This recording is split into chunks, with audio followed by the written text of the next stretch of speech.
ओबीसीचं काम होणार असलं तर त्यांना महामंडळ ही आपलं काय उपसमिती गठीत केली आहे. तुमचं म्हणणं आहे गठीत केली, चांगली गोष्ट आहे, हरकत नाही, आमचं काय म्हणणं नाही. पण मी माझ्या समाजाला आरक्षण मिळवून देण्यास सक्षम आहे. कुणी कितीही उपसमित्या काय केल्या, कोणी कितीही टोळ्या माझ्या अंगावर काय पाठवल्या, कोणी राजकारणाचे तिकडच्या राजकारणी लोकांचे शब्द ऐकून इकडं आमचा मराठवाड्याचा काढलेला GR, तो काढलेला GR कुणबीच्या बाबतचा कितीही कुणी अफवा आहे सोडल्या काय केलं तरी माझ्या गरिबाला आरक्षण मी देणार, देतोय, हे माझ्या गरीब मराठ्यांना पटलेलं आहे.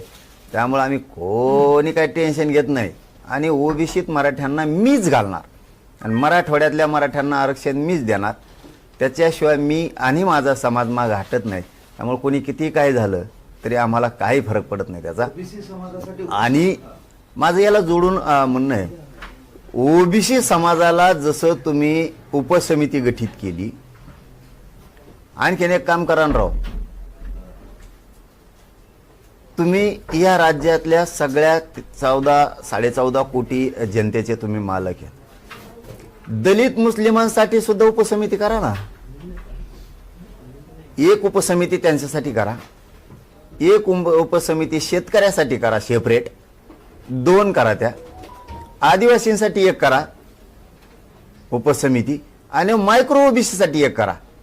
कारण ओबीसीची उपसमिती मायक्रो ओबीसीच्या काही कामाला येणार नाही. हो ना, गरिबाचं थोडं कल्याण मग करायच्याच ना, करा ना. जसे तुम्ही महामंडळ केले ते मागं, तसे त्या पण उपसमित्या करा.